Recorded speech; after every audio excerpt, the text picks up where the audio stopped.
Good afternoon, everyone. Welcome to the Assembly Committee on Commerce and Labor. Mr. Secretary, please call the roll. Assemblywoman Carlton. Here. Assemblywoman Considine. Assemblywoman Dickman. Assemblywoman Duran. Assemblyman Flores. Present. Assemblyman Frierson. Assemblywoman Hardy. Here. Assemblywoman Kasama. Here. Assemblywoman Martinez. Assemblywoman Marzola. Here. Assemblyman O'Neill. Here. Assemblywoman Tolles. Here. Chair Howdegate. Present. Mr. Secretary, please note that Speaker Frierson is also present. Please mark other members absent excused and mark them present when they arrive. They have given me notice that they are presenting in another committee at this time. Welcome to our audience tuning in over the internet. Before we start, I would like to go over some quick housekeeping announcements. Please remember all exhibits, written testimony, and amendments must be submitted by noon on the business day prior to the committee meeting. Persons wishing to provide testimony or attend the meeting virtually must pre-register online at the legislature's website. The public is strongly encouraged to submit written testimony in advance of the meeting by emailing the Assembly Committee on Commerce and Labor. Members and presenters and people here in the audience, please remember to keep your camera on at all times. This will help us ensure we have a quorum at all times, unless you are, I'm sorry, I was reading my Zoom in housekeeping still. We're no longer in Zoom, so don't mind that, but please remember to silence all electronics. Members and presenters who are on Zoom, please keep your cameras on so that we can see you on the screen. Thank you, everyone, and let's begin with our first agenda item. We have 3 bills up for hearing today. I will be taking them out of order. Senator Ratty, we will have you go first. And so with that, I will open the hearing on Senate Bill 229, which revises provisions relating to the practice of pharmacy.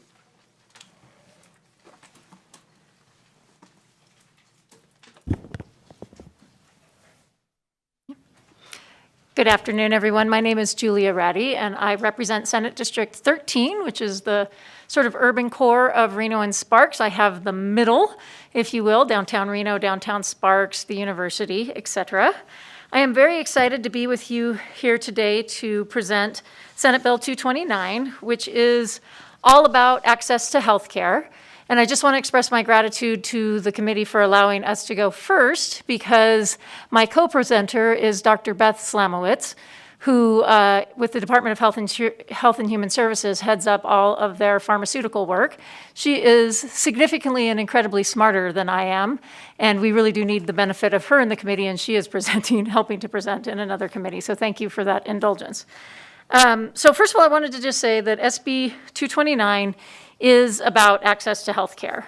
For many of us have been working for many sessions to make sure that we are using all types of practitioners, all types of health professionals to the top of their scope of practice, because we know that for the state of Nevada, almost every portion of the state is a health provider shortage area, and we cannot afford to not use all of our health professionals to the best of their ability. What I'd like to say is that existing law, so we're not creating anything new here, existing law allows for what are known as collaborative practice agreements. These are agreements where a practitioner, like a doctor, will partner with a pharmacist, and working together, they will put together a group of protocols. So we'll just take as an example, using a heart practice, that they would look at the disease of high blood pressure. And they would put together a series of protocols that would allow for that practitioner working with that pharmacist, if they followed these specific protocols and rules, would be allowed to, for example, adjust a person's medication. I have family members who have high blood pressure. Many of you know that medication often has to be adjusted a little bit up or a little bit down. And this allows for that pharmacist to do that within that series of protocols that were agreed upon between that physician and that practitioner, and is all laid out in this collaborative agreement. That exists today. What I'm happy to report, with only 5 weeks left in the session, is this is not a scope of practice bill. There is no fight here about scope of practice. And explicitly in the bill, it says that a collaborative agreement does not allow, it specifically prohibits a pharmacist from working outside of scope of practice. So that's not what this is about. What this is about is that during the pandemic, we learned the hard way that the way that we have collaborative practice agreements set up in NRS in Nevada puts significant barriers in place for those collaborative practice agreements to be implemented and to be effective. The pandemic brought to light in, unfortunately, not such great ways.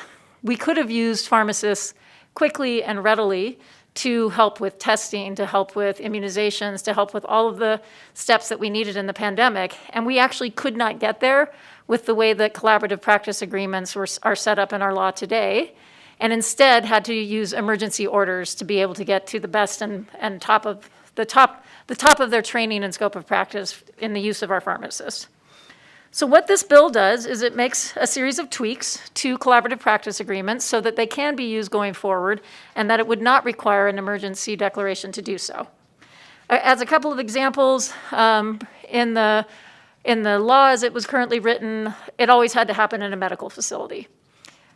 It does not necessarily always need to happen in a medical facility, and again, I think the pandemic has shone a light on there's situations where it's completely appropriate for things to not happen in a medical facility. So that's just one example of the barriers that we are removing to collaborative practice. So again, staying at the highest level, this is not a scope of practice bill. The pharmacist's scope of practice remains exactly the same. It is a bill which strengthens our collaborative practice agreement framework. And just to give you another example, so we've talked about the heart specialist who would be working perhaps with a pharmacist who's right there in their practice. Let's talk about a different example, and that would be flu. So right now we have a readily available lab test where if you can get to that lab test, you can take that test can be read, and we will know whether or not you have the flu. If those two things have happened, you have 48 hours to get a prescription for an antiviral, and if you don't start taking that antiviral within 48 hours, it is not effective. So for example, a collaborative practice agreement could be set up where a physician working with a pharmacist could say, under these protocols, I give you permission to, or not permission, but we agree within this collaborative practice agreement that under these protocols, you can give this test, look at this test, and distribute this pharmaceutical, and that would then bring down the incidence of flu because on a public health, before COVID-19, you may all remember that the spread of flu was one of our most significant public health. We do these huge vaccination campaigns, all these things. If we can stop flu sooner with more people, then we stop the spread. And from an access to healthcare issue, a lot of folks just would never get into the doctor, right? They definitely are not going to get into the doctor within 48 hours to get that sort of a issue. So that's the idea. Can be used in a wide variety of settings. And so the law was so prescriptive that it did not allow for that variety of settings to be facilitated. And so what this bill does is it walks back some of the prescriptive nature of NRS and allows for that to be in the specific practice agreement instead, that practitioner and that pharmacist would sign off on. There's still a very strong framework with some guidelines, just not the same level of detail. So with that, I'm going to turn it over to Dr. Slamowitz, who actually is a pharmacist, who can talk in a little bit more detail about what this bill actually does. Thank you for being here, Dr. Slamowitz. When you're ready. Thank you, Senator Ratty, and thank you, Chair Nguyen and committee. For the record, my name is Beth Slamowitz. I am the Senior Policy Advisor on Pharmacy for the Department of Health and Human Services. I'm going to give kind of a brief overview of collaborative practice agreements and Senate Bill 229, and then go into the different sections of the bill and what they address in terms of amended language for collaborative practice agreements. Collaborative practice agreements create a formal practice relationship between pharmacists and other healthcare providers, whereby the pharmacist assumes responsibility for specific patient care functions. The extent of the services authorized under the collaborative practice agreement depends on the state's statutory and regulatory provisions for that authority, as well as the terms of the specific agreement between the pharmacist and the healthcare practitioner. In their 2015 paper, The Expanding Role of Pharmacists in a Transformed Healthcare System, the National Governors Association presented the following state policy considerations in regards to collaborative practice provisions. One was to enact broad collaborative practice provisions that allow for specific provider functions to be determined at the provider level, rather than set in statute or through regulation. Secondly, was to evaluate the practice setting and drug therapy restrictions to determine whether pharmacists and providers face disincentives that unnecessarily discourage collaborative arrangements. Rapid innovation in education, training, technology, and evidence-based guidelines necessitate a collaborative practice framework that is both flexible and facilitates innovation in care delivery. Healthcare workforce is a critical component for a healthy Nevada. The intent of SB 229 is to remove current collaborative practice authority barriers that exist and increase the flexibility by defining elements that are more appropriately determined by the parties at the practice level who voluntarily enter into these agreements. It is in the interest of the state to encourage the use of these collaborative arrangements between pharmacists and practitioners to expand and provide access to care and improve the state's healthcare provider infrastructure, especially in Nevada's rural regions.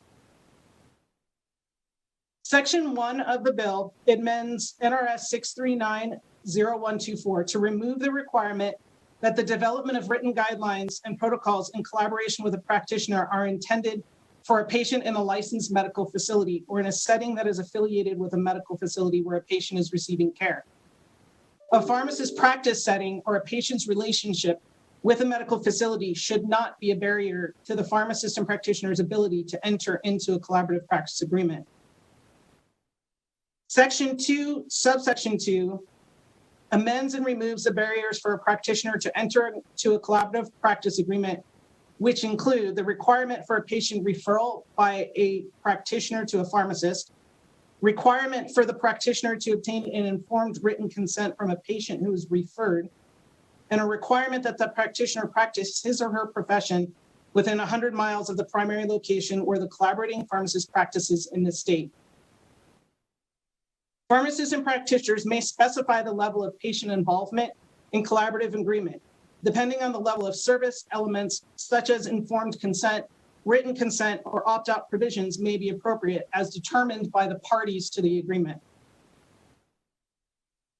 Section 2, subsection 3 adds amended language to include that a practitioner shall not enter into a collaborative practice agreement with a pharmacist if the geographic distance between the collaborators prevents or limits effective collaboration in delivery of care or treatment of the patients.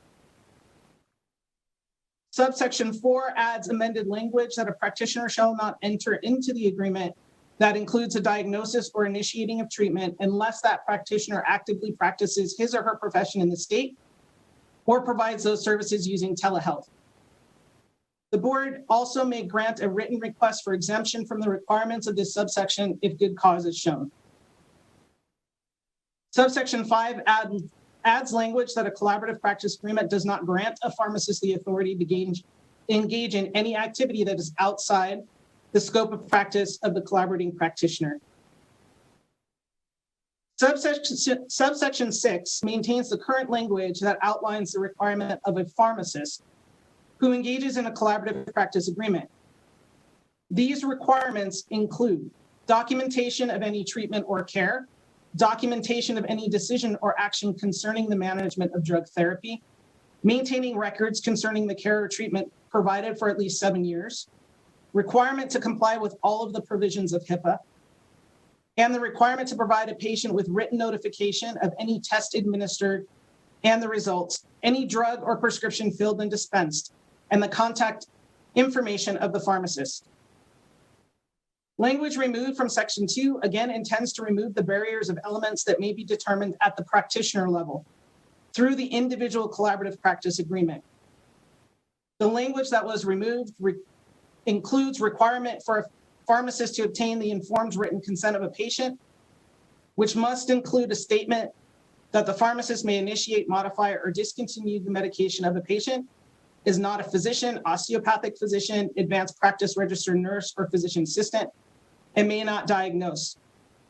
All of those elements can be included within the collaborative practice agreement as agreed upon between both of the voluntary parties that take place or that have agreed to that agreement.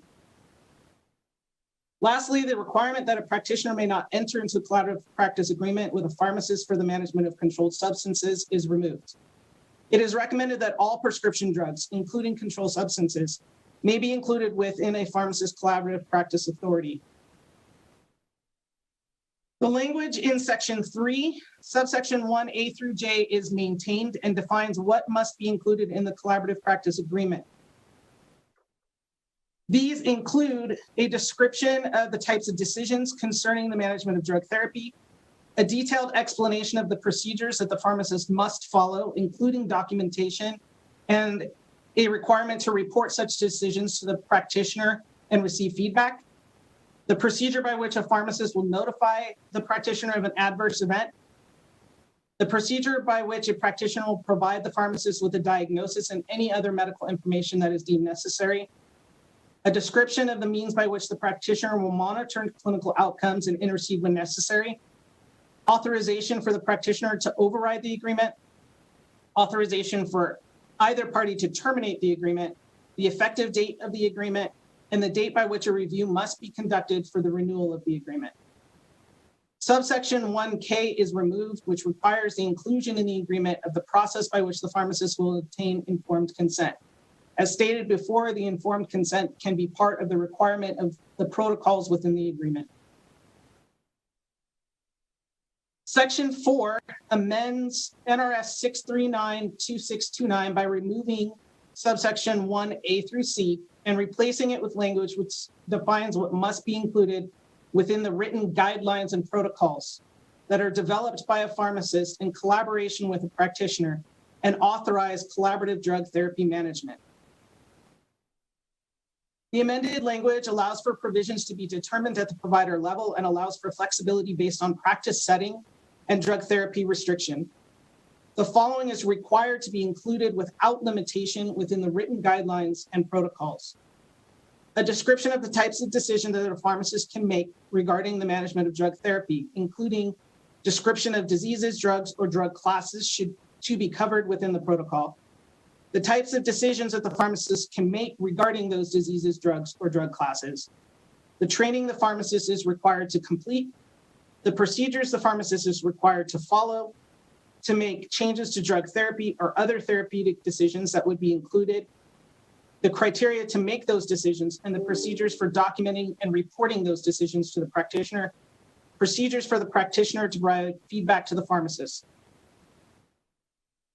Subsection 2 of section 4 is amended and states that the board may adopt regulations which prescribe additional requirements for written guidelines and protocols pursuant to section 4. Section 5 amends NRS to include a pharmacist within the definition of provider of healthcare. Section 6 amends NRS and defines an agent as a pharmacist who cares for a patient, a prescribing practitioner, removing the language regarding in a medical facility or in a setting that is affiliated with a medical facility. And lastly, Section 7 amends NRS and adds a registered pharmacist pursuant to written guidelines and protocols developed within a collaborative practice agreement to be able to possess and administer a controlled substance. That concludes my overview of Senate Bill 229, and I'll stop there to see if there's any questions. Thank you, Dr. Slamowitz. And then I would just close Senator Ratty again for the record. That is the end of our formal presentation, but just so you're aware of who you have available in terms of answering questions. We do have Adam Porath, who is a pharmacist in a hospital setting, who is actually a practitioner and can give you a little bit more of the on-the-ground sense of it. We also have representation from the Board of Pharmacy and representation from the Retailers Association that represents the more retail pharmacy setting, so that you sort of have the scope of folks who might be implementing this type of a collaborative practice agreement to help answer questions. Thank you, Madam Chair, for the opportunity. We stand ready to answer questions. Thank you, Senator, and thank you, Dr. Slamowitz, for your presentation. I am going to go to Vice Chair Carlton first with questions. And thank you, Madam Chair. And if I may, I have two. So it went by pretty quick, but with the distance as far as the collaboration goes. If you could repeat that portion, there's something about having to be within a certain distance in order to make it work, so. Happy to answer that. Senator Ratty, for the record. So the existing law says 100 miles, and that 100 miles has become a barrier. And so let me try to give a concrete example of that. If you go to the heart specialist example, and you're a person in a rural community with a rare heart condition, you may not have that heart specialist within 100 miles, but that heart specialist could still enter into a collaborative practice agreement with somebody in your community, a pharmacist in your community, to get you better access to care. The way the law is currently written, that 100 miles would be prohibitive to that arrangement. So now the law says it says that it has to be within a distance that does not interfere with a good collaborative working agreement. And that would be distinct depending on what kind of collaborative agreement was entered into. And Dr. Slamowitz, if you can help me with the page number, I'd appreciate it. I believe it's on page 3. Sure, it's Page 3, thank you. section 2, subsection 3 of the bill. Thank you. So that's the shift, taking out 100 miles as a very specific thing and adding if the geographic distance between the practitioner and the collaborating pharmacist prevents or limits effective collaboration in the delivery of care of treatments to patients. And thank you, Madam Chair. And if I'm remembering correctly, I believe the original legislation was in 2017 that this was started in, or was there a portion earlier and then we expanded it in 17? Senator Ratty, for the record, I don't have that history. Dr. Slamowitz, do you? I think probably Adam Borath probably has more history with this than I do, as I know he's been involved in all of this. I do think that there was a original and then there was some additional language in 2017, but I know Adam has more detail than I do. Yeah, thank you. For the record, Adam Porath, I'm the Vice President of Pharmacy here at Renown Health. Collaborative practice in the state of Nevada really started back in 2011. And that was the first time that we saw pharmacists practicing in what we called affiliated practice settings with health systems. So for my particular example, that's when we started to do this work at our Fernley facility, rather than just in the four walls of the hospital here. Okay, thank you. You're correct that And I thought so, and I do remember some of the conversations, and it was really centered around medical facilities in order to let the doctor and the pharmacist at that facility take care of patients at that facility, since they were working with the same population. So I understand where you're trying to go. The thing that I'm trying to wrap my brain around on this one is on page 4, lines starting, I believe, at line 23. This, to me, was the crux of the patient being aware of the collaborative practice between the pharmacist and the doctor. Thank What you. safeguards will be put in place to make sure that if the pharmacist makes adjustments, the patient understands it's the pharmacist making the adjustment and not the doctor? Thank you for the question. Julia Ratty, for the record, through you, Assemblywoman Howdy, to Assemblywoman. You can go directly to the member, Senator. Thank you, I appreciate it. So it's a great question, and certainly in the Senate, it was the longest conversation that we had was about consent.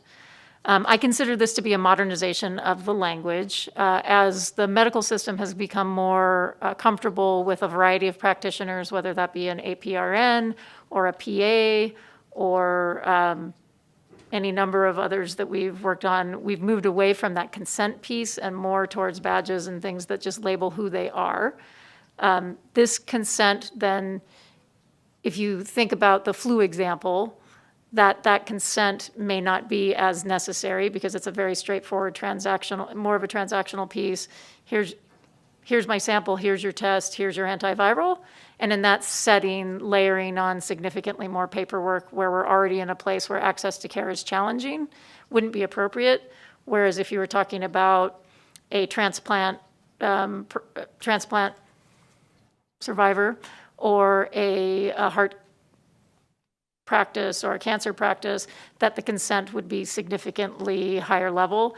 And so the concept in this bill is it moves that consent to the collaborative practice agreement where the practitioner, either the physician or the OD, and the pharmacist agree that this is the level of consent that is appropriate for this collaborative practice agreement. So it takes it out of NRS, it puts it into the collaborative practice agreement. There's also a piece in this bill that allows the Board of Pharmacy to promulgate additional regulations, and so there's an opportunity for greater clarity there. When do I, as a patient, know who's making my medical decisions? Dr. Preth or Dr. Slamowitz, do you want to try to take that one? Yeah, for the record, Adam Porritt, as is in current Nevada law and would be maintained in this, anytime that a pharmacist makes a change in a patient's medication, they're required to provide that documentation to the patient. Anytime that a pharmacist performs a test on the patient, they are it's required that they provide the results of the test to the patient. It's inherently clear when the patient presents to the pharmacist that they are seeing a pharmacist, that we introduce ourselves as a pharmacist. And so the idea of the consent telling a patient that we're anything other than that is a little bit duplicative. And I'm not aimed at, and thank you, Madam Chair, for the latitude. It's my questions aren't really named at the consent part of it. It's the medication was changed. How do I know if my doctor prescribed that or if the pharmacist took it upon himself to change it? How does the patient know who's managing their care if there's a change? Is that delineated? And if the pharmacist makes a change, as a patient, do I have a recourse to go to my doctor and ask him why my medication is being changed? I just think we need to make sure that the patient, we've done everything in this building over years and years and years to make sure that things are patient-centric. And I just want to make sure in this collaborative agreement that we're not making decisions for the patient, but not keeping them informed of what's going on and making sure that they have the opportunity to ask that question of, well, why would you have changed this? To understand what their own medical care is. How would that work? Dr. Slamowitz, do you want to take that one? Yeah, sure. So Beth Slamowitz again for the record. So I think what might be helpful is to kind of understand how these agreements work in a clinical setting. And Adam may be able to kind of walk you through what it is like for a patient who sees a pharmacist. It's no different than if they were seeing a physician or they were seeing a nurse practitioner or they were seeing a PA. Normally within these collaborative practice agreements in a clinical setting, those patients have an appointment with the pharmacist and they're included in their care. So they're going to have those conversations with their physician. They're going to have those conversations with the pharmacist, and they're going to understand that the doctor, the physician, has referred them to a pharmacist for their medication management, and that pharmacist is now going to do whatever they've been delineated to do within the protocol, whether if that patient happens to be diabetic, and the pharmacist is going to be, checking blood samples to make sure that their hemoglobin, their A1C is in check, where are their levels, seeing them on a regular basis to say, okay, based on how your labs came back, we're going to make adjustments to the medication. That doesn't break or take away that relationship that patient has with their physician. If they aren't happy with the care that they're receiving or they have questions about their medication, certainly pharmacists are medication experts. So I would hope that patient has that conversation with the pharmacist first. If they don't get those answers that they're seeking, they can certainly go back to their physician. It's meant to be collaborative, as it says in its title. So, the hope is that the practitioner and the pharmacist and the patient is all working collaboratively for the greater good of that patient's care. and ultimately making sure that, their health and their wants and their needs are taken into consideration. So I don't think it's taking that consent away. I think it's making sure that everything is collaborative within that practice. Hopefully that helps. But when I see the lines through this language, it means that the patient will no longer have to give consent to this.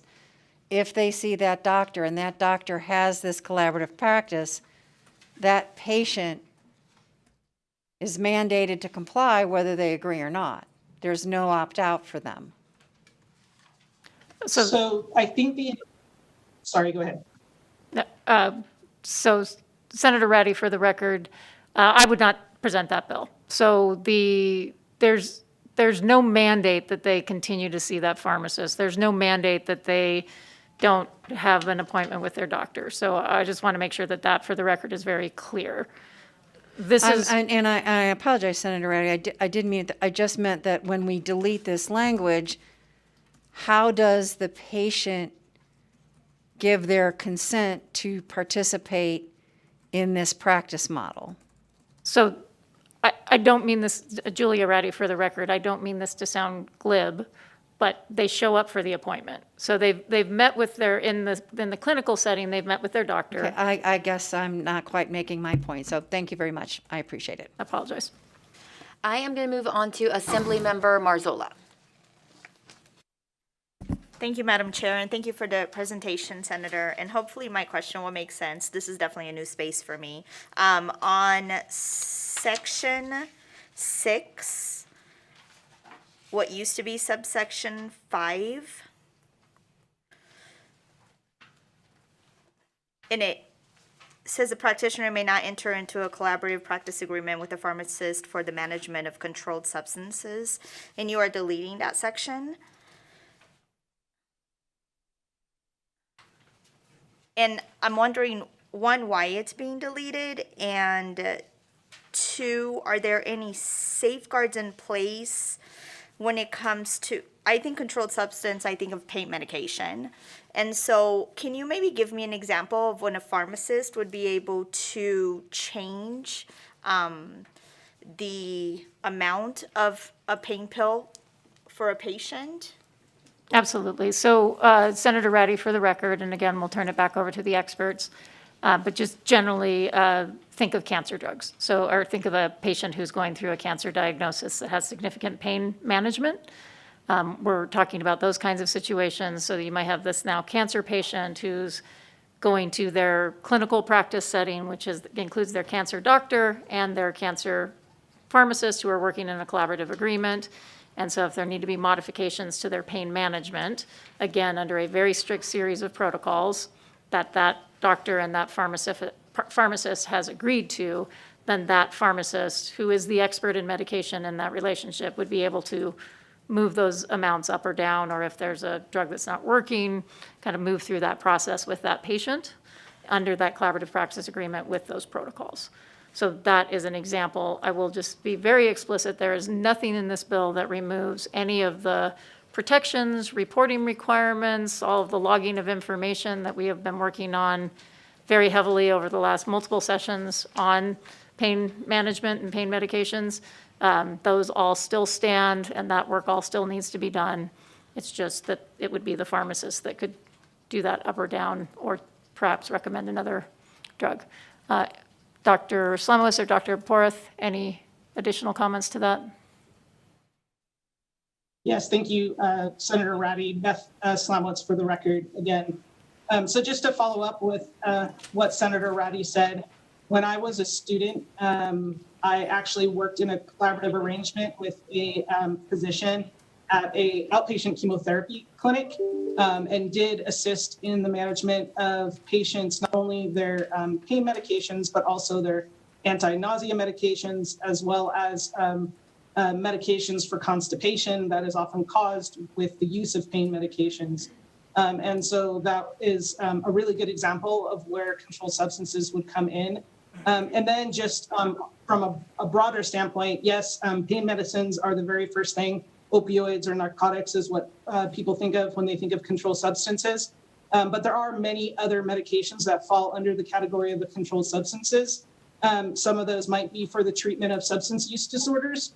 Although they can be sometimes used to treat pain, they are also used to combat the addiction to opioids or the addiction to alcohol and other items where it may be beneficial to have an agreement between a physician and a pharmacist to help assist those types of patients. And then there are, other medications that fall into other categories besides just what we consider to be a Control 2 substance. Things like benzodiazepines that treat, anxiety or different psychiatric diagnoses. And so controlled substances can be a very broad class of medications, not just for pain. Great, thank you. Members, any other questions?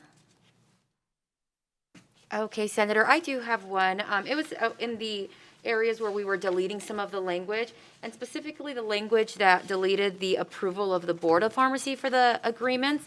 And I just wanted to see if you could just address why we were removing the requirement that the agreements have to be approved by the board. Thank you, Senator Ratty. For the record, do we have the Board of Pharmacy representative on to comment? You do. There we go. Dave Weiss Mr. for the Weiss. I'll let you start, and I can finish up at the end if you want, or do you want me to Go just go ahead and jump in. Let's use the committee's time well. Yeah, I'm Dave Weiss, Executive Secretary of the Board of Pharmacy, for the record. That was seen as could be too restrictive if we get some of these moving, and so we currently do. It's a policy decision by the legislature. The board is supportive of us not reviewing them. We'll review them if you want us to, but I think we can trust the pharmacists and the physicians to work on the agreements. Was there a delay in getting them approved? I think that it takes a review. So under the new rule, they could just start implementing them. For us, we would have to review them. And there's a lot of work goes into making sure the guidelines are exactly what they're doing. So there's some delay in getting them approved. Yes. Okay, and that was Dave West, for the record. And Yeah, Dave Weiss, W-E-S-T. Chair Hudigi, if I may, Senator Ratty, for the record, the current language in NRS is quite restrictive, and so we just haven't seen a significant number of collaborative practice agreements. The numbers right now are relatively small. And so the idea of this bill, the whole idea of this bill, is to remove some of those barriers so that there would be more opportunity to use pharmacists, again, to the height of their education and their scope of practice, to increase access to care, knowing that we have shortages, throughout our state. And so the anticipation would be that the number would increase significantly, and that is where it becomes a barrier. Thank you. Members, last call? Okay, Assemblymember O'Neill? Thank you, Chair.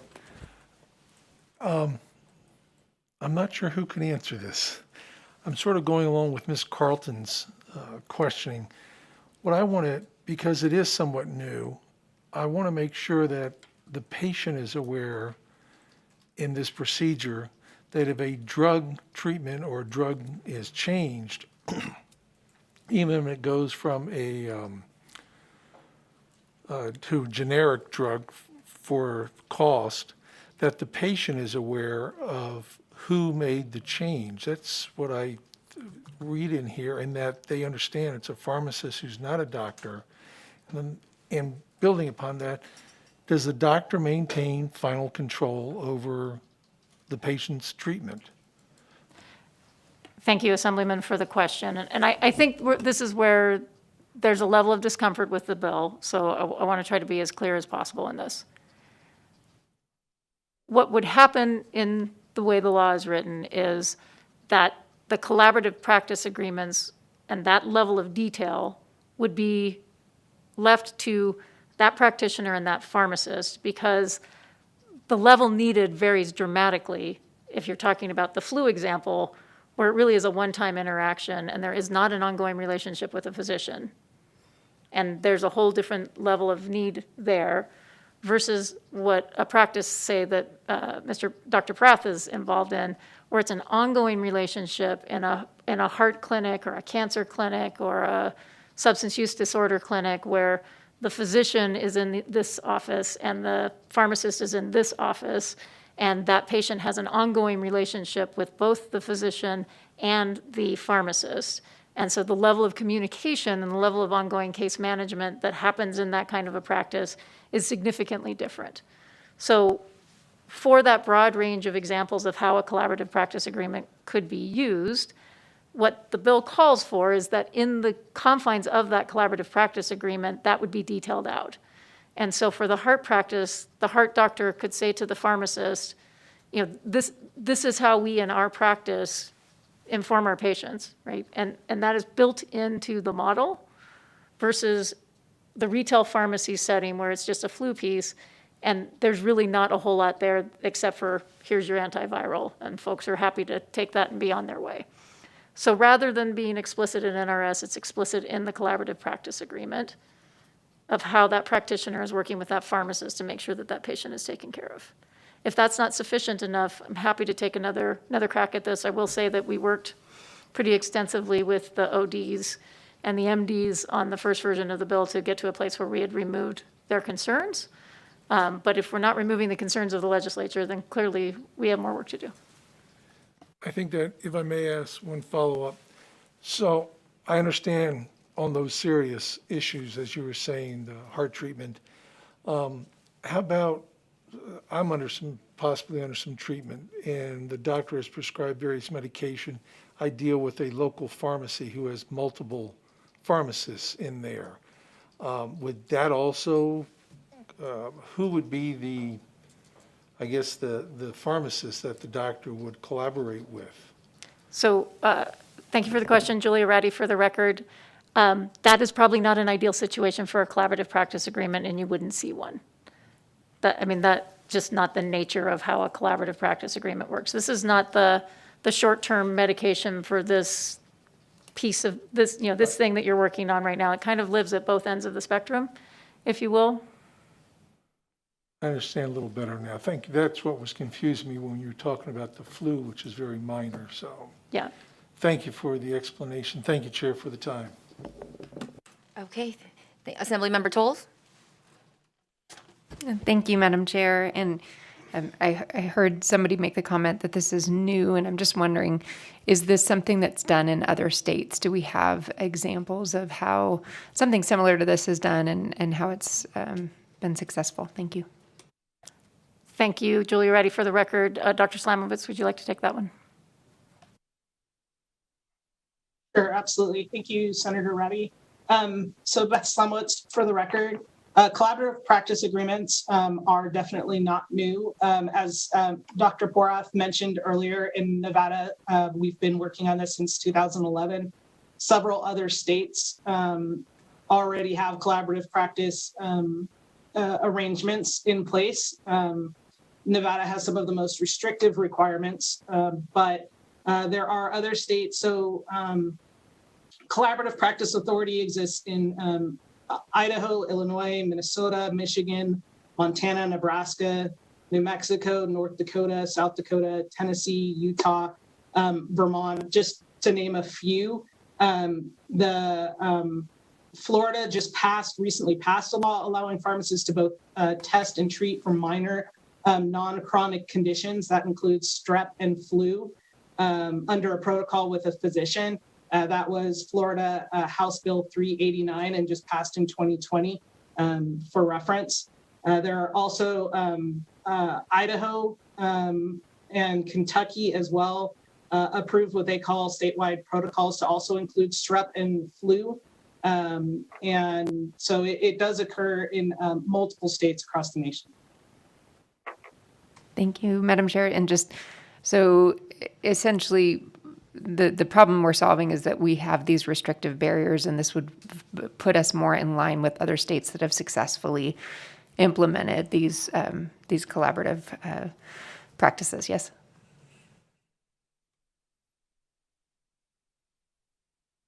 Julia Reddy, for the record, I see them all nodding, but that won't translate well to the minutes. So yes, the answer is yes. What we have learned since 2011 is that our law was written particularly restrictive in nature, and then that was amplified in a pretty dramatic way with the pandemic, where we were not able to quickly put our pharmacists to work, again, well within their scope of practice, well within their education because of the barriers. We did get there with an emergency order, but there are lots of things that we could be doing, and the flu is a perfect example. We have this significant spread of flu that could be prevented if we could just move that process along a little bit more quickly for patients in a way that is completely appropriate, completely within the scope of practice. But right now, just the little piece about having to be in a medical facility would prohibit something like that from happening. So that's what this bill seeks to do, is remove those restrictions. Thank you. Okay, at this time, we are now going to move to a testimony in support. Is there anyone in Carson City wishing to testify in support of a Senate Bill 229? Okay. Is there anyone on Zoom wishing to testify in support of Senate Bill 229? If I could just see your hand so I know who to call on. Okay, I see 2 hands up. Why don't we start with Ms. McMiniman? Good afternoon, Madam Chair and members of the committee. Thank you for allowing me to support, and thank you for bringing this bill forward. Senator Ratty and many in the coalition have worked together to try to make this bill where it has feet, where it will actually do something. In 2017, as Assemblywoman Carlton mentioned, SB 290 passed, and it was so very restrictive, as mentioned before, that we're coming before you now to talk about how the pharmacist can be a provider here. There are many times that a pharmacist is the first line of health care for people. I'm very blessed right now, as many of us are, that I have health insurance. There was a time in my life that I did not have health insurance, and I did use my pharmacist. I utilized a pharmacist that worked next door to me, and they were my healthcare provider. They were the one that I went to when I had questions. So, and as has been stated, many states have modernized their laws to allow the pharmacist to provide broader healthcare services. Many of the conditions, such as asthma, chronic obstructive pulmonary disease, hypertension, hyperlipidemia, diabetes, congestive heart failure, and other health conditions in other states, pharmacists are successfully able to help and treat the medication, do medication management for these patients. And as stated, the current pandemic again showed us how Nevada has a real lack of healthcare providers, and the pharmacists can fill that void. Pharmacists are highly trained. Their training includes a 4-year doctoral level degree with extensive coursework in pharmacology and other pharmacological areas. They have an unbelievable ability to manage your medication, where most other prescribers have very limited knowledge of pharmacology. They're trained to assess and refer patients. But let me be clear with the committee so that it's a real understanding. A pharmacist does not diagnose and will not diagnose. They manage drug therapy. They do not prescribe, but they can initiate and modify the drug therapy. So I just wanted that clear for the committee members so that they understand that this is what this bill is preparing the pharmacist to be able to do. It will also improve access to health care, expand available services to the patient, and increase efficiency and coordination of care. We just urge the committee, Retail Association urges the committee to vote for passage of this much needed change to the Nevada laws and bring this in line with other states that have already realized the importance of these professionals as healthcare providers in their states. Thank you. Thank you, Ms. McMiniman. I did see that there was another caller on Zoom who wished to testify in support. If you would just turn on your camera and unmute yourself, you may begin. And please identify yourself for the record and spell your name before you start. Thank you. So this is Adam Porath again for the record, ADAMPORATH. I am the Director at Large for Legislation for the Nevada Society of Health System Pharmacists. been a practicing pharmacist in Nevada since 2006. I'm a board-certified pharmacotherapy specialist and a board-certified ambulatory care pharmacist. I've been working with physicians and other providers in collaborative practice models since 2010 here in our state. Over the last decade, I've had the opportunity to come to the legislature on multiple occasions to talk about the practice of pharmacy and the benefits of utilizing pharmacists in a team-based model to improve patient access and health-related outcomes. At Renown, I've had the opportunity to create a number of collaborative practice agreements to help patients with a variety of disease states, including anemia, blood thinner management, blood pressure, cholesterol, diabetes, heart failure, hepatitis C, polypharmacy, which is when patients are just taking a lot of different medications, and smoking cessation. And the results have been consistent. Pharmacist co-management of patients improves outcomes. Our most recent evidence of this compared diabetic patients referred to a pharmacist at Renown to those receiving usual care. Patients seeing pharmacists had significantly greater reductions in their hemoglobin A1C, which is a measure of their blood sugar control, and on average lost 20 more pounds than those patients receiving usual care. Pretty amazing results. In 2017, SB 260 was passed, revising pharmacy collaborative practice law in our state. Unfortunately, as we've talked about today, given the rather restrictive language of the bill, we've not seen the significant growth in collaborative practice that we expected, especially in the community setting. Restricting referrals to a pharmacist to only the physicians and other providers who have physically signed on to the pharmacist's collaborative practice agreement simply doesn't work in the community pharmacy environment. As was already mentioned, the current pandemic has had some silver lining in regards to patient care access. It forced us to move headlong into virtual care.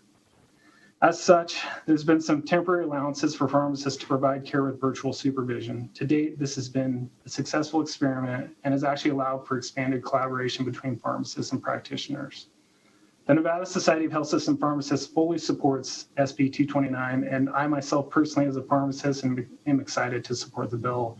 I think it's a positive step forward for access to care in our state and addresses some of the frustrations that we've seen since the law in 2017. Thank you. Thank you, Mr. Porath.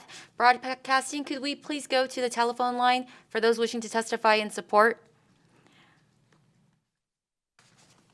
To testify in support of Senate Bill 229, please press star 9 now to take your place in the queue.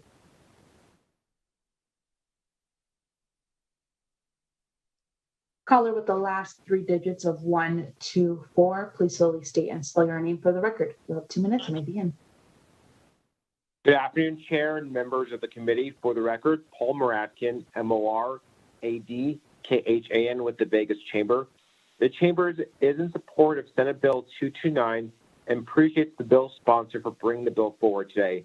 As you've heard, this bill would be another tool in expanding healthcare access and conveniency for Nevadans. As we work to address the doctor shortage in our state, this bill will help us address services in the short term for the benefits of patients.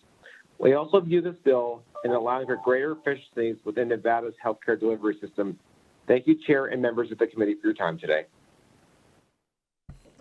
Thank you very much, Mr. Muradkin. Are there other folks on the phone in support broadcast services?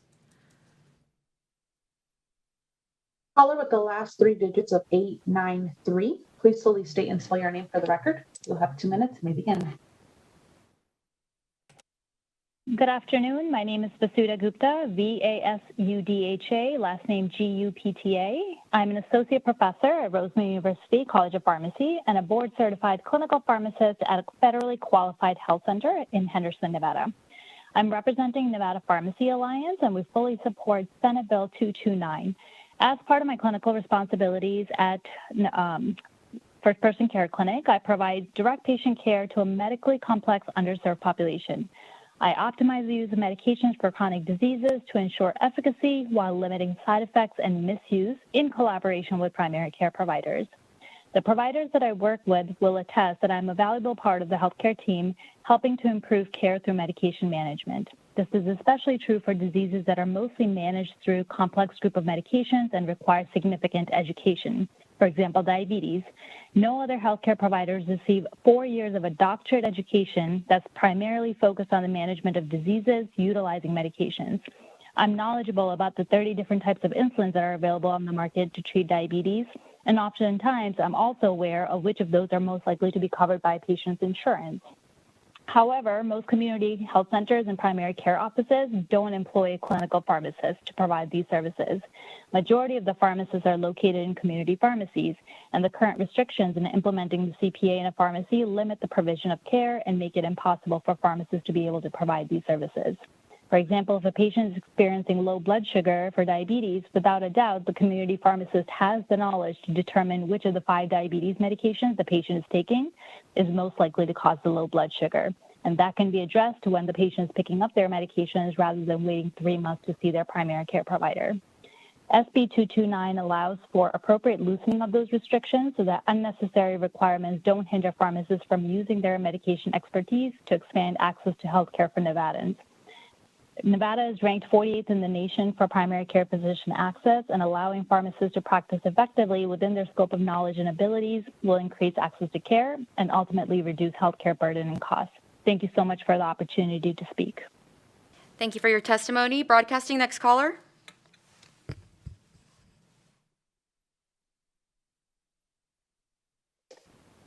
Caller with the last 3 digits of 951, please slowly state and spell your name for the record. You'll have 2 minutes and may begin. Hi, Crystal Riccio, Krystal, last name Riccio for the record. I am a 22-year resident of Nevada and an associate professor of pharmacy practice with Roseman University and one of the very few primary care pharmacists in Nevada. Today I'm speaking personally in support of Bill 229, increasing access to care for Nevadans in rural, frontier, and even urban communities. Many of these residents live in a desert, both literally and figuratively, within a medical desert. Nevada has a disparate shortage of primary care physicians, and this bill is a step in the right direction to increasing access to medical care. Medical providers and CMS have long promoted the concept of team-based care for years, with pharmacists as an essential part of an effective care team. Physicians are provided extensive education and training on physical assessment and diagnosis, while pharmacists receive years of education and training in providing medication therapy management. I worked collaboratively within a physician's group for over a decade to provide optimized care for our patients as a significant part of our care team, providing extensive education and chronic disease management within the scope of my practice. I am board certified as an ambulatory care pharmacist, and after thousands of hours of practice, I'm also a certified diabetes care and education specialist.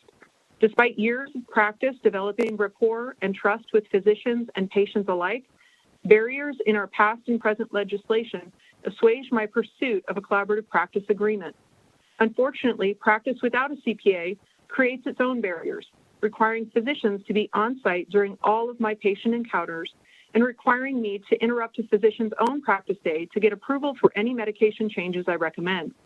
Specifically, this has caused me to cancel patient appointments due to physician illness, physician off-site meetings, and our last-minute physician schedule changes. Despite these barriers, we avoided pursuing a formal CPA due to the cumbersome process required for initial approval, consistent amendments based on the frequent guidelines and medication changes, an annual renewal process all through the Nevada Board of Pharmacy. This bill opens up an opportunity to streamline the process and allow the trust between a pharmacist and a practitioner collaboration to provide improved Thank you so much for your testimony, Ms. Riccio. We do need to move on to the next caller. It sounded like you were reading from a document, so if you would just please email that over to our committee manager, she can include it in the record and send it to all of the members on the committee. Thank you. Broadcasting, next caller. Caller with the last 3 digits of 787, please slowly state and spell your name for the record. You'll have 2 minutes and may begin. Hello, my name is Dr. Amy Hale, Amyhale for the record. I am a doctor of pharmacy and a clinical pharmacist for Optum Care Cancer Care in Las Vegas, Nevada. I would like to voice my support for Senate Bill 229. I previously worked under a collaborative practice agreement, but we did let it lapse due to many difficulties we encountered, including delays in approval if we wanted to adjust any language or any of the pharmacist-provided services. I have the full support of all 9 physicians with whom I work, and they did all sign the previous collaborative practice agreement. Pharmacists, as medication experts, have patients referred to us to manage their medication therapy after a provider makes a diagnosis. Our training is also similar to physicians. We have a significant number of clinical training hours, and many of us have also completed residencies and hold board certifications. Most physicians who trained with clinical pharmacists will speak to how they utilize pharmacists to make these patient care decisions, and they still routinely consult pharmacists, recognizing us as critical members of an interdisciplinary healthcare team. I personally have a 97% acceptance rate for my interventions, and I directly caused the reduction of approximately $20,000 per month in unnecessary prescribing when we compared our providers' prescribing practices from before having a pharmacist to 1 year later.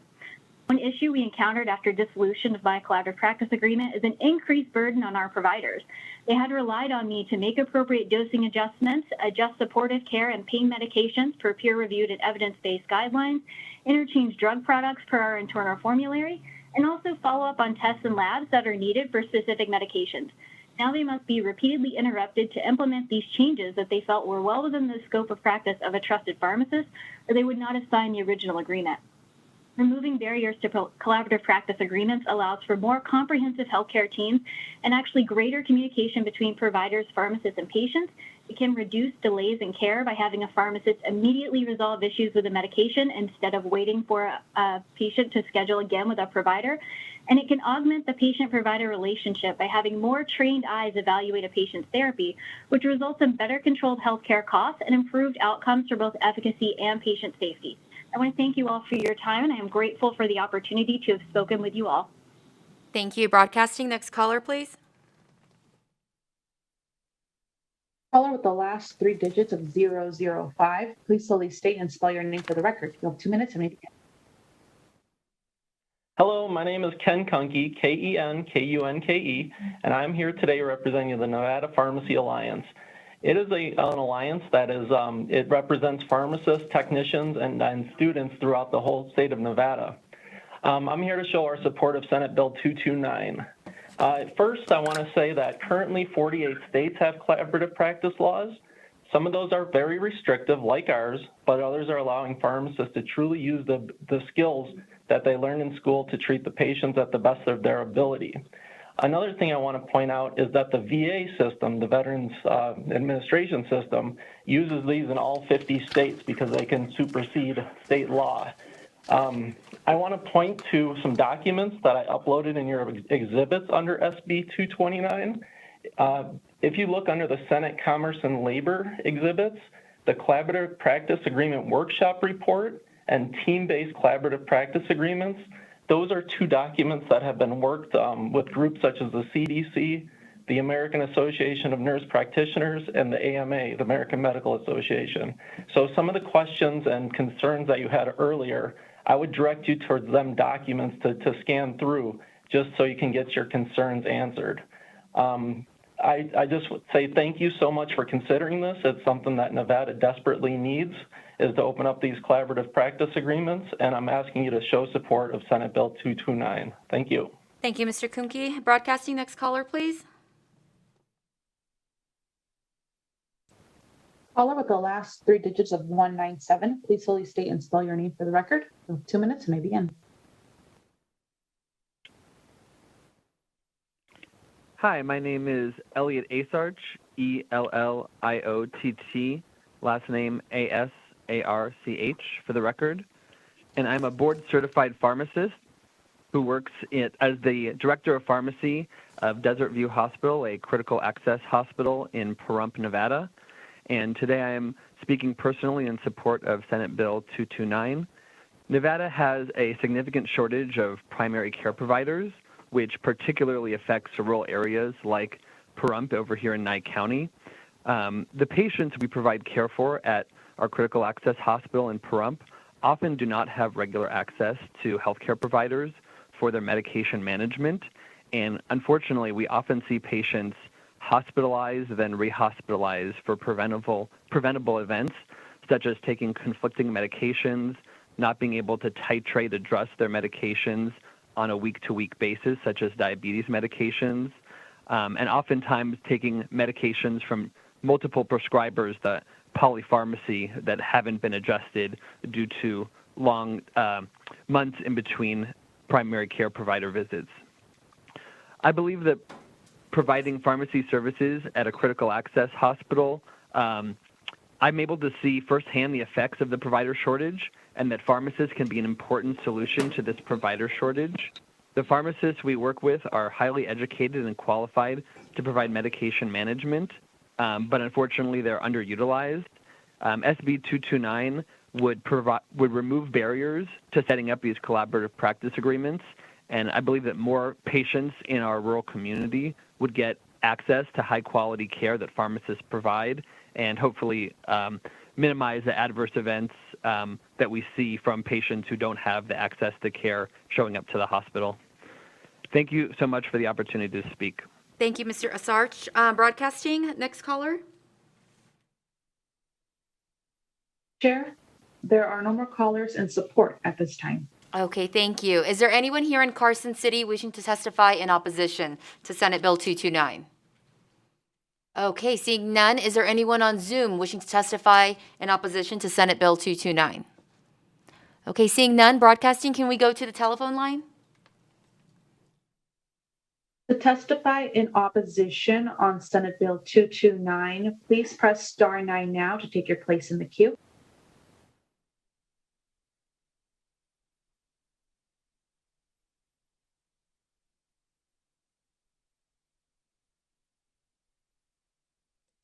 Chair, there are no callers in opposition at this time. Thank you. Is there anyone in Carson City wishing to testify in the neutral position? Okay, seeing none, is there anyone on Zoom wishing to testify in the neutral position? Okay, broadcasting, could we please check the telephone line for anyone wishing to testify in neutral to Senate Bill 229? To testify in neutral on Senate Bill 229, please press star 9 now to take your place in the queue.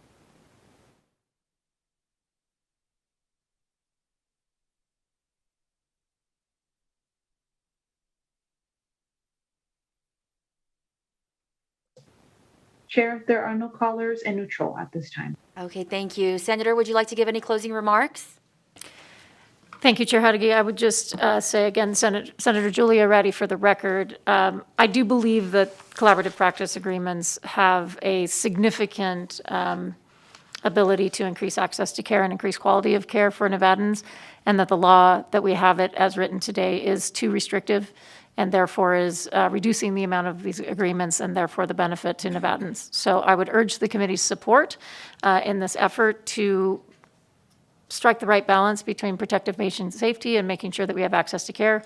I did hear the concerns about consent, and we'll work towards an amendment to address those concerns. And thank you so much for the opportunity to be here today and to present this bill. Thank you. Thank you, Senator. I hope we were able to get you and the doctor in time to your next presentation. Okay, with that, I will close the hearing on Senate Bill 229. Next up on our agenda is Senate Bill 112. I would invite the senators to present. Thank you for your patience. We are now opening the hearing on Senate Bill 112, which exempts certain products for the treatment of certain animals from regulation under state law. Senator Hansen. Thank you, Madam Chair. Senator Hillel, when you're ready. Very good. I'm Ira Hansen. I represent Senate District 14, which is 38,000 square miles of Nevada. Represents most of Washoe County and all of Humboldt, Lander, Esmeralda, Mineral, Pershing, and a big section of Nye County. And agricultural issues are very big there, needless to say. I have to say I served 3 terms on this committee in the Assembly, and it was very, very enjoyable to sit here and hear Vice Chair Carlton ask those questions. What a lot of you may not know is Assemblywoman Carlton actually was term limited out of the Senate. And then in 2010, she ran for the Assembly, and she and I came in as freshmen together. But of course, she had already served 6 legislative terms, and when I was in Commerce and Labor, I sat next to her a couple of times. And I have to tell you the truth, and that is I got so lazy, I would simply lean over to Maggie and say, Maggie, how are you going to vote on this issue? The institutional knowledge that she has, and I'm not saying it's to flatter or anything else, the last time she walks out of this. Assemblyman, you've probably got my vote, so you can probably stop right now. That's fine. Thank you No, very I'm much. not. I appreciate it. I think everybody needs to hear this. I And still I'm have that yardstick I got for you in natural resources. I've got that in my office still, and her signature on it. No, in all seriousness, when she leaves the building for the last time as a legislator, because she'll be termed out of the assembly this time, the amount of institutional knowledge that she has and the experience that she has, especially on this committee, is just simply incalculable and unreplaceable. And I'm not saying that to flatter her in the least. She's also been very, very good for rural Nevada. She really has. Considering she's a city slicker from Las Vegas, she's been really good. Now, having said all that, this bill, while my name is on it, is actually what happens when your leader has too many BDR commitments and he needs an extra bill. Senate Bill 112 is actually on behalf of Senator Settlemyer. That's why he's sitting up here. He is going to present the bill. I'm fully supportive of it. It's a great idea. Frankly, it just brings Nevada law in compliance with federal law, but he will be able to answer the great details on it. Madam Chair, with your permission, I'm going to turn it over to Senator Settlemyer, and I'll slip out. And I wasn't flattering her in the least. I'm totally sincere about that. And by the way, we don't get along on everything, but we sure did on those issues, and it was a real pleasure to hear her once again and her brilliant analysis. I would read those bills and go right over my head. I'd sit down next to her, and she'd start asking questions. Like, holy smokes, I didn't see any of that. Anyway, with your permission, Madam Chair, I'll turn it over to Senator Settlemyer. Thank you for joining us, Senator Hansen, and Senator Thank you all. Settlemyer when you're ready. Thank you, Madam Chair. I appreciate that. But since Senator Hansen already has Senator Carlton at yes, I'd be remiss to just shut up and ask for a vote so we can all leave. Yeah, darn. Anyways, this is Senator James Settlemyer. I represent Senate District 17, which represents all of Douglas, all of Lyon, all of Story, and all of Churchill County. This bill goes back to actually the 1930s, when ranchers started to see a situation where within their herd, they started to see loss. Specifically, the cows would miscarriage in the beginning of the third trimester. And I remember as a kid being 12 years old, walking out with my dad, going, what's going on here? You're seeing a bunch of little fetuses out there with just the beginning of hair on them. And it was very, sad, sickening, I don't know how to put it. And so in that respect, I asked my dad, what's causing this? And he says, well, it's called foothill abortion, and we really don't know more than that. And so that dates to 1930s when it started to see the loss. Some operations were seeing 90% loss. Traditional is about 40%. Our herd was about 20-30%. When we lost our rangeland in California, we went down to about 0 because it's related to the foothills, hence the term. In that respect, it was interesting that Davis was looking at it, couldn't figure out what the problem was, but UNR stepped in and determined it was a deer tick that jumps off the deer and then jumps onto a cow, bites it, and causes this to occur. Then they started working together trying to figure out, okay, well, now we have an idea where it's coming from, but how do we figure it out? Well, in the year 2000, they finally came out with molecular biology, which allowed them to figure it out. From that time frame in 2004, UNR worked in collaboration with UC Davis and came up with a vaccine to this disease. Came out just recently. Well, they finally figured out the disease. UNR was one of the predicators for figuring out. That's fantastic. Then all of a sudden, the drug company that manufactured it ran into a snag. They determined that if they went through the State Board of Pharmacy, it would put them in violation of federal law. Because again, this is a biologic, and it is only used in cattle, and it's not a disease that crosses species. So therefore, it is only to be regulated by the United States Department of Ag. Well, this created a situation where then we had veterinarians such as J.J. Gokachia and my veterinarian, Randy Wallstrom, driving to California to buy vaccine in California to then truck it back to Nevada for a disease Nevada actually figured out how to cure.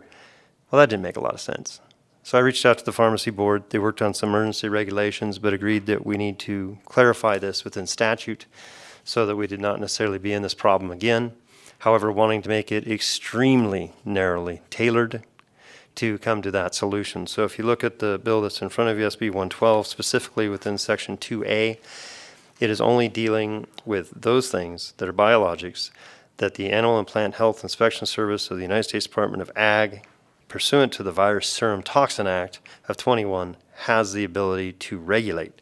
Further, we limited it to only livestock within the meeting prescribed in sections 1, 3 to 6, inclusive of NRS 571022, which is basically just cattle and goats. So we made sure to leave out anything that could ever be developed within canine or feline and things of that nature, and even equine. So we tried to tailor it very narrowly. With that, I don't want to eat up too much more of your time. That's the bill in a nutshell. I'm ready whenever you are, Madam Chair. Thank you, Senator. Committee members, any questions?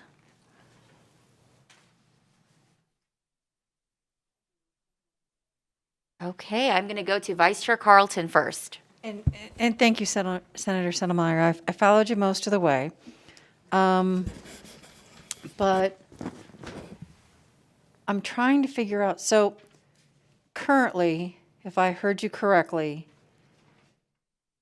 this is encapsulated under our pharmacy board as far as distribution goes right now. And what you're trying to do is say that this particular biologic, because it only can be used on cattle and goats, you're proposing to have it regulated under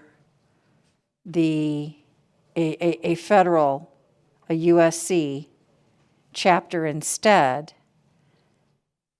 Is this how other states have solved it, or? Thank you, Senator Settlemyer, for the record. In other states, they've grown a little bit larger than the state of Nevada. And so they don't necessarily have the pharmacy board dealing with a lot of the agricultural stuff that is sometimes dealt with through their own Department of Ag.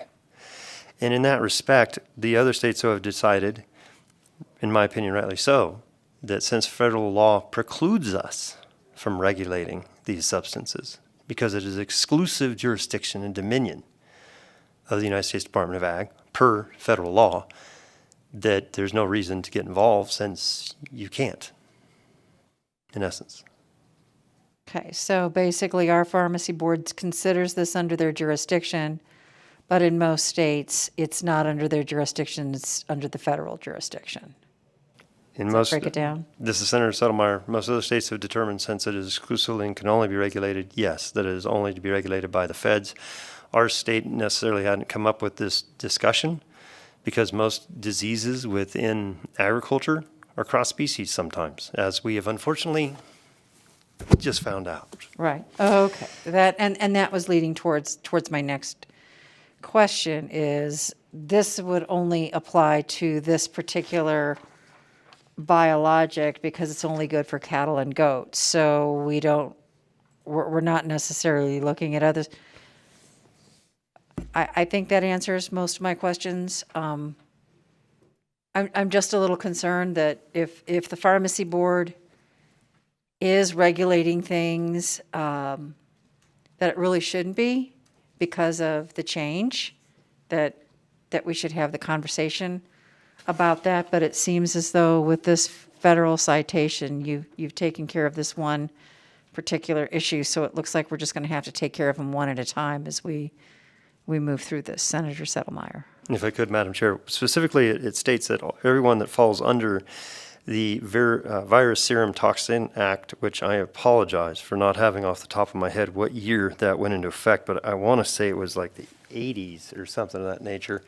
And I was trying to phone a friend over there who works for the pharmacy board that has that information.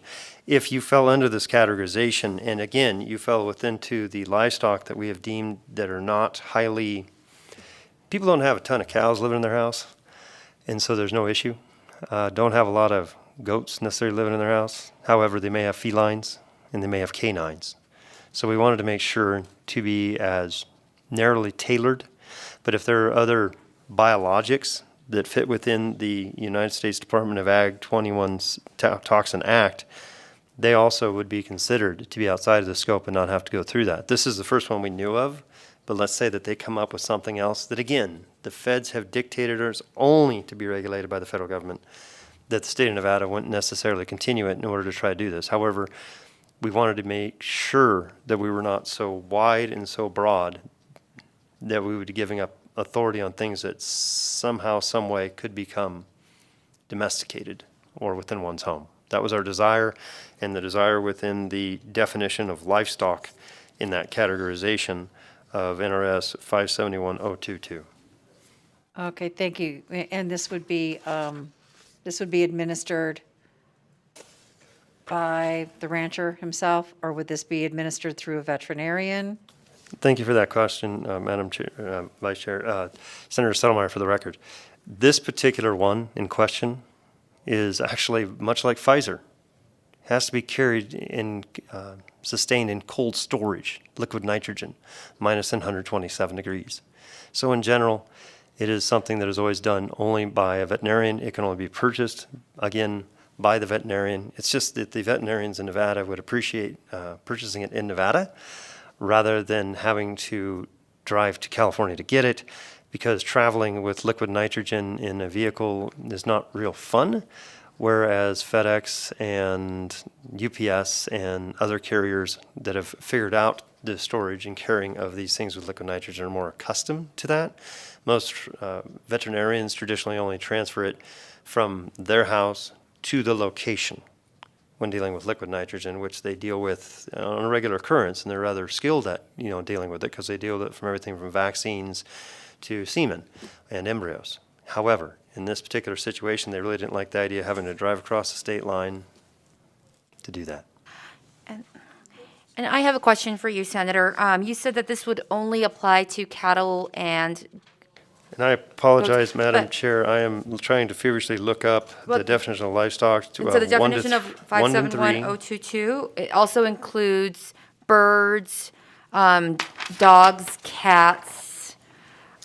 So it'd be all cattle and animals, all horses, mules, bureaus, horses and animals, equine species, all swine or animals. It skips goats, and it skips sheep, but includes poultry, and that's it. Then it leaves out all dogs and cats and all alternative livestock. This was requested by not only the industry, but also by the pharmacy board, who crafted these amendments to the bill to get us to this stage.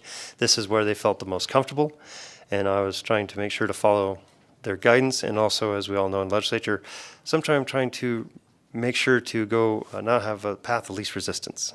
And Senator, if you could just show me where in the bill does it exempt dogs, cats, and sheep? Sure. If you look at page 2 that I'm looking at, lines 11 and 12, which would be section 2.5 2B. Got it. Okay. Livestock has a meaning described to it in subsections 1 and 3 to 6, inclusive of NRS 571022, which would mean that it would only include 1 and 3, which is cattle and bovines, 3, swine and animals of porcine species, and then, of course, 3 to 6, which would get you the goats, the sheep, and the poultry, but not 7 and 8, which is dogs and all cats and all domesticated and all alternative livestock. Okay, perfect. Thank you so much, Senator. Okay, I appreciate that. Thank you. Members, any other questions for our presenter? Okay, seeing none, let's go ahead and move into testimony and support. Is there anyone in Carson City wishing to testify in support? Okay, seeing none, is there anyone on Zoom wishing to testify in support? Okay, broadcast, could we check the telephone line for those wishing to testify in support of Senate Bill 112? Chair, the public line is open and working, but there are no callers at this time. Perfect, thank you. Is there anyone in Carson City wishing to testify in opposition? Is there anyone on Zoom wishing to testify in opposition? Broadcast, could we check the telephone line for anyone wishing to testify in opposition to Senate Bill 112? Yes, Chair, the public line is open and working, but there are no callers in the queue at this time. Okay, is there anyone in Carson City wishing to testify in the neutral position? Is there anyone on Zoom wishing to testify in the neutral position? Okay, broadcast, could we check the telephone line to see if there is anyone wishing to testify in neutral? Chair, public line is open and working, but we have no callers in the queue. Thank you. Closing remarks, Senator? Thank you, Madam Chair. If anyone else in the committee has any questions, please reach out to me, and I'll do my best to get them answered. Thank you. Thank you all. Okay, thank you. With that, I will close the hearing on Senate Bill 112. The last bill on our agenda today is Senate Bill 408. I will now open the hearing on Senate Bill 408, which revises provisions relating to the State Board of Pharmacy. I believe we have Mr. Wiest here to present the bill. Yes, Madam Chair, and I'm going to, we also have Dick Tomaso, who is the board's public member. He's going to make a statement first. He's got some time constraints, and then I'll run you through some sections and then answer any questions. Okay, Mr. Tomasa, if you want to go ahead and get us started.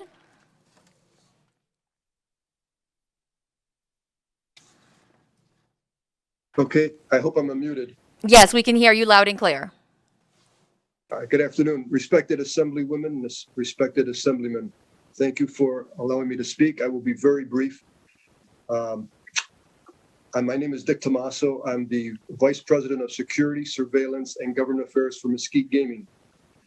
About a year and a half ago, I was honored by Governor Sisolak to be appointed to his Board of Pharmacy as the public member. Coincidentally, at that time, the governor's audit division just completed a review of the Board of Pharmacy. After that, they made 5 recommendations, 4 of which were already implemented and are part of our policies and procedures as we speak right now. The 5th recommendation, however, took legislative action, and that's what's before you today in Senate Bill 408, and that's requiring national background checks on pharmacists and pharmacist technician applicants. The board, the audit division also happened to note that 4 of our surrounding states of Arizona, Oregon, Utah, and Washington already require background checks on their pharmacists and pharmacist technicians. They also interestingly noted in their review that the state of Nevada requires background checks for the medical board, nursing board, therapy board, and the dental board, and yet no background checks for pharmacists. When you think about this, it's kind of shocking because all of the narcotics, legal narcotics, which I'm talking controlled substances, that come into the state of Nevada, all of them fall under dominion and control of your pharmacist and pharmacist technician. Now, it falls under the control for storage, inventory control, and dispensing. Now, prior to my getting into the gaming industry, I spent 31 years as a special agent with the Federal Bureau of Investigation.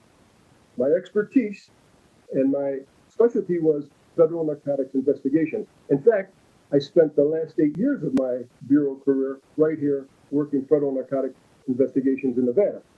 The greatest tool I had for vetting the subjects of my investigation was the national background check. Those background checks can tell you a lot about subjects or an individual's character, their propensity to commit another crime, their tendencies. You read a lot into it. And I think that this Board of Pharmacy needs this tool to vet those pharmacists and pharmacist technicians that are in control of all the narcotics in the state.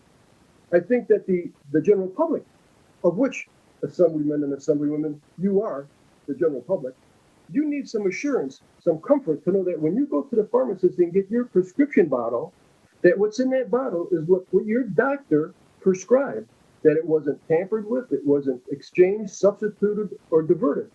The state of Nevada needs to know that the drugs that come into the state, including all the controlled substances, are not being illegally put out into the state and contributing to our opioid crisis.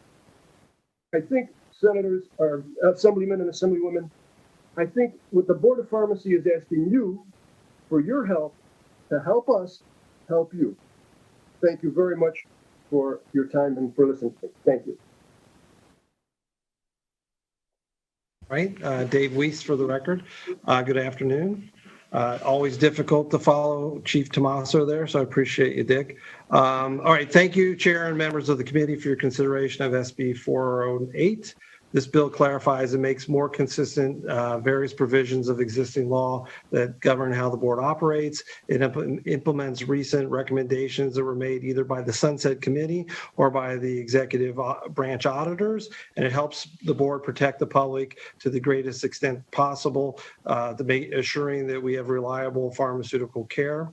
I'll just run through the sections really quick, being sensitive of your time. Section 2 removes a provision that clearly conflicts with the open meeting law in statute, so we're just blending that in to be with the use the more transparent language. Section 3 clarifies the board's authority to perform 2 essential functions. First, the board routinely enters into agreements with local, state, and federal agencies to coordinate our efforts and better protect the public. Second, the board has a BOE approved contract with APRIS to administer the PMP, and the board would like both of these functions to be clearly specified in NRS. Section 4 amends NRS 639.100 and simplifies the statute to clarify that it is unlawful to manufacture, wholesale, compound, sell, or dispense prescriptions in Nevada unless properly licensed. Sections 5 and 6 require the applicant to be registered, Sections 5 and 6 require the applicants to be registered pharmacists and pharmaceutical technicians, undergo criminal background checks. This recommendation was made by the executive branch audit. Currently, the only person that background checks apply to are operators of wholesalers. Many other states, as Dick said, have such a requirement. This is ultimately a policy decision that rests with you. It did come up, obviously, on the Senate side. This is moving forward, not going back and doing background checks on all the current licensees, but this is as new people would apply. Section 11, which relates, makes conforming amendments to protect the criminal history once the board has it from unauthorized use or disclosure as required by the FBI. Section 7 increases the statutory limits on the biannual fee to be licensed as a manufacturer wholesaler from $500 to $1,000. This is a result of a Sunset Committee recommendation that the board analyze its fee structures and revise fees to the extent necessary to support its operation. Currently, the board cannot increase fees for manufacturers wholesale to cover the cost of regulating these activities because there's a statutory limit. This will remedy that. Section 8 changes NRS 639.243 subsection 2 to conform with the 20-day period of filing an answer and notice of defense. So it just tidies that up. Section 10 amends NRS 639.281 to clarify that it is unlawful to obtain a license from the board under fake pretenses or false representation of oneself as a holder of a license. Section 13 repeals NRS 639.095, which requires that the board provide free copies, paper copies of their chapters in NAC. This requirement is outdated and unnecessarily because the laws are accessible on the board's website. I thank you for your consideration of this bill and can answer any questions.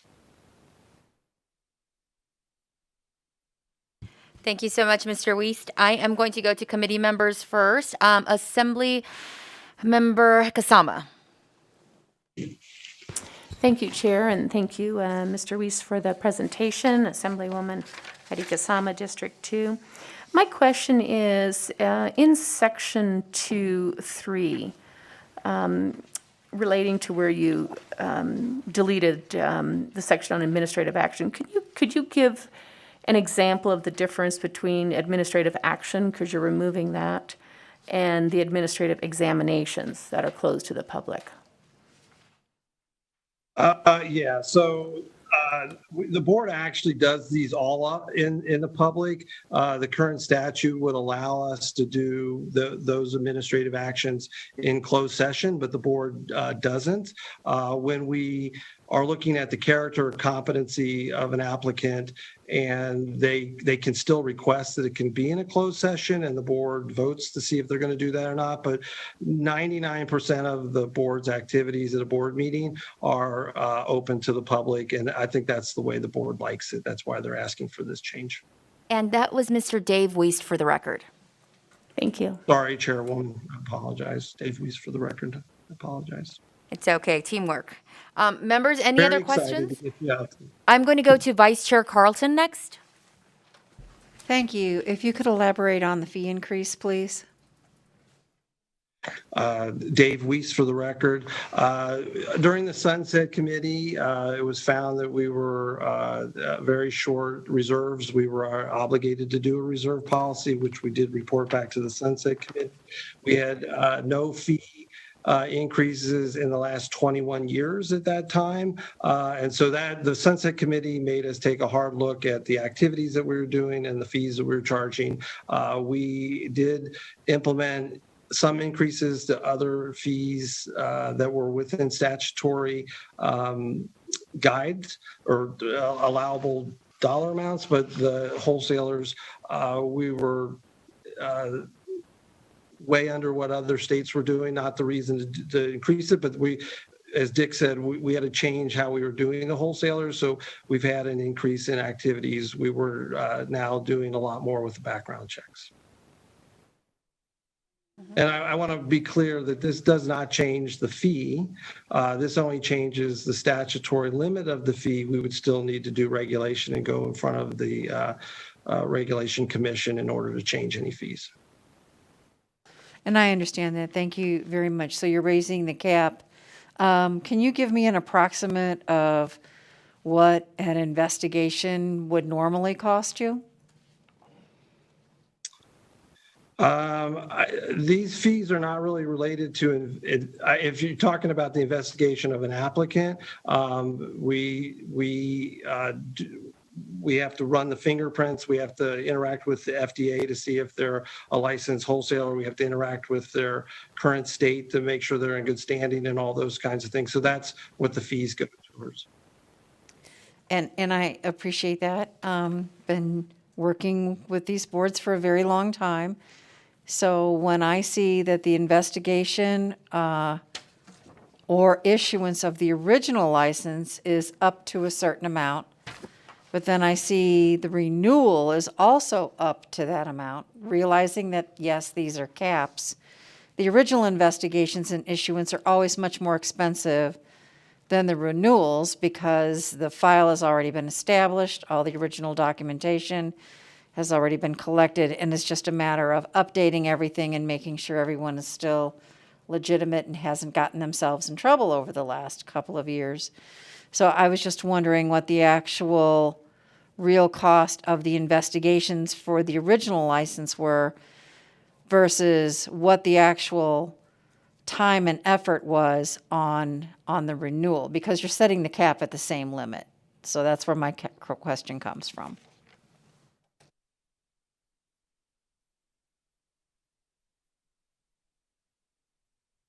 Dave Weiss for the record. I'm not sure, was there a follow-up question or?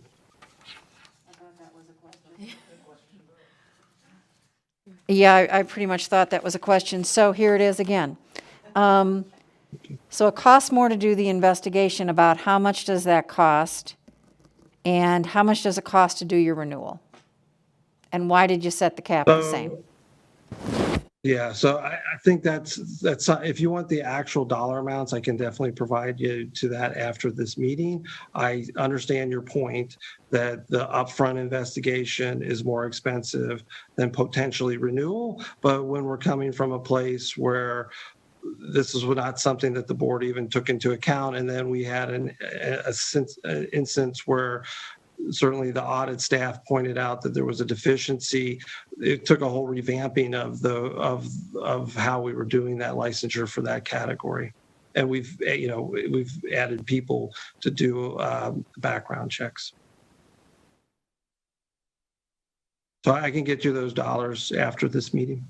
Mr. Weiss, if you would provide those to the committee manager so she could share them with the entire committee, that would be great. Thank you. Absolutely. Committee members, any other questions? Okay, I'm going to start with Assembly Member Tolles.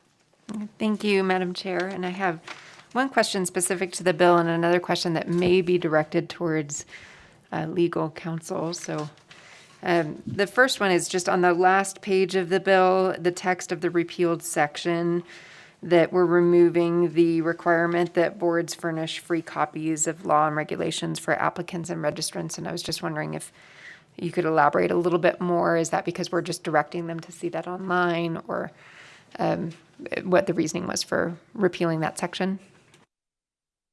Yeah, Dave Weiss for the record. Excellent question. Currently, the board will print out a hard copy of the laws and send it to an applicant, and that's generally related to them studying for the test or whatever. And in today's world, they're electronic, so we don't get a lot of requests for the paper ones because people can get them themselves on their device, and we're just trying to remove that requirement of the paper. Thank you for that clarification. And then, Madam Chair, follow up.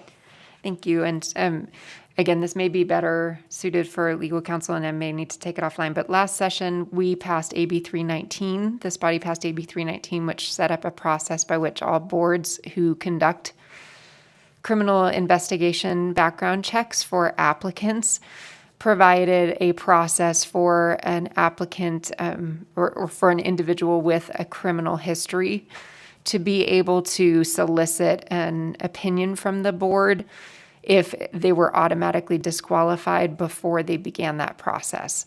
So for this example, you would have somebody who perhaps was just starting a school, pharmacy school, and wanted to see before they even went down that path if their criminal history would automatically disqualify them from being able to be licensed. Would the provisions that we passed in all the applicable chapters from chapters 624 to 648, which I believe 639 would then fall into, would that also carry over to this bill in this chapter? And that may be a question for legal because it's not actually written into this bill. And because you didn't have background checks before, then that's why it wasn't written into this chapter. But because we're now putting background checks in, would that take separate legislation or would that automatically be conforming language? And we can go to Mr. Quast. And Mr. Quast, if you don't have the answer for us now, maybe you could research it and get it to the committee. Thank you, Madam Chair. Sam Quast, Committee Counsel. Yes, I will look into that and get it back to the committee. Thank you, Mr. Quast. Thank you. Okay. Committee members, any other questions? Okay, Mr. Weiss, I did have one. It's more of just a process question. You're adding language in that says that allows the board to contract with a private entity to administer the database of the program established pursuant to NRS 453.162. And so it's just a quick question. I just wanted to know, how is that process currently handled? Who tracks that right now, the database or the information required under 453.162? Thank you, Dave Weiss, for the record. We currently follow the purchasing requirements of the state, so that contract and others would go to the Board of Examiners. I think that our attorney wanted that one. It's one of our bigger contracts for the board, and so I think our attorney was recommending that we just put it in statute. I think we currently do it, and we work through the purchasing department, follow all the rules for that. Okay, and so you'll continue to work through the purchasing department. You're just adding this and putting it in statute. Yes, ma'am. Okay. Dave Weiss for the record. Right. Members? Okay, with that, seeing no further questions, we're going to move into testimony in support of Senate Bill 408. Is there anyone in Carson City wishing to testify in support? Okay, is there anyone on Zoom wishing to testify in support? Okay, broadcast, could we check the telephone line for anyone wishing to testify in support of Senate Bill 408? To testify in support on Senate Bill 408, please press star 9 now to take your place in the queue. Caller with the last 3 digits of 685, please slowly state and spell your name for the record. You'll have 2 minutes and may begin. Good afternoon, Chair Haddigy and members of the Assembly, Commerce, and Labor Committee. For the record, my name is Daniel Perot, spelled DANIEL-PIERROTT, with Argentum Partners. Today I'm testifying in support of Senate Bill 408 on behalf of our client, Fingerprinting Express. We utilize the latest technology and fingerprint background checks in addition to a myriad of other services to ensure the safety and security of Nevadans. Currently, there are over 80 industries in Nevada that are required by statute to receive fingerprint background checks. For that reason, we are in strong support of this legislation, particularly Section 5, Subsection 2, and Section 6, Subsection 4, support the move to fingerprint our pharmacists and pharmaceutical technicians. Thank you for your time and consideration. Thank you so much for your testimony. Broadcasting, next caller. Chair, there are no more callers in support at this time. Okay, is there anyone in Carson City wishing to testify in opposition to Senate Bill 408? Okay, is there anyone on Zoom wishing to testify in opposition? Broadcasting, could we check the telephone line for anyone wishing to testify in opposition to Senate Bill 408? Chair, the public line is open and working, but there are no callers at this time. Okay, thank you. Is there anyone in Carson City wishing to testify in the neutral position on Senate Bill 408? Is there anyone on Zoom wishing to testify in the neutral position? Okay, broadcasting, could we check the telephone line? Chair, the public line is open and working, but we have no callers for neutral at this time. Okay, thank you. Mr. Wiest, would you like to give any closing remarks? I appreciate your time, Dave Weiss for the record, and I'll get you the answer that you asked. Thank you. Okay, thank you so much. Okay, with that, I will close the bill hearing on Senate Bill 408. Members, we have one last item left on our agenda today. It is public comment. Well, because there is a 1-minute lag, we will go through our public comment housekeeping while we give those listening over the internet time to call in. Okay, I would like to remind those present and those listening that public comment is an opportunity to discuss general matters that fall within the purview of this committee. Please address your remarks to issues that fall within the Commerce and Labor Committee. If you direct your remarks to issues over which this committee has no oversight, I will ask you to redirect your remarks or terminate them. The public has already been given time to support or oppose specific legislation. We open and close hearings on bills so that we establish a record of the public testimony on the bill. Therefore, public comment is not intended to be a continuation of a bill hearing. I would like to remind everyone that we do limit public comment to 2 minutes. Please be respectful of committee members and other witnesses. Do not comment on testimony provided by other speakers, and do not make personal attacks. You may always submit written remarks for inclusion in the meeting record. With that, broadcasting, is there anyone on the telephone line wishing to give public comment? Chair, the public line is open and working, but there are no callers at this time. Okay, is there anyone on Zoom? Okay, is there anyone in Carson City wishing to give public comment? Okay, with that, committee, thank you so much. Our next meeting will be on Wednesday. Please be on the lookout for the agenda, and please note the start time. It will be different than our normal start time. With that, we are adjourned.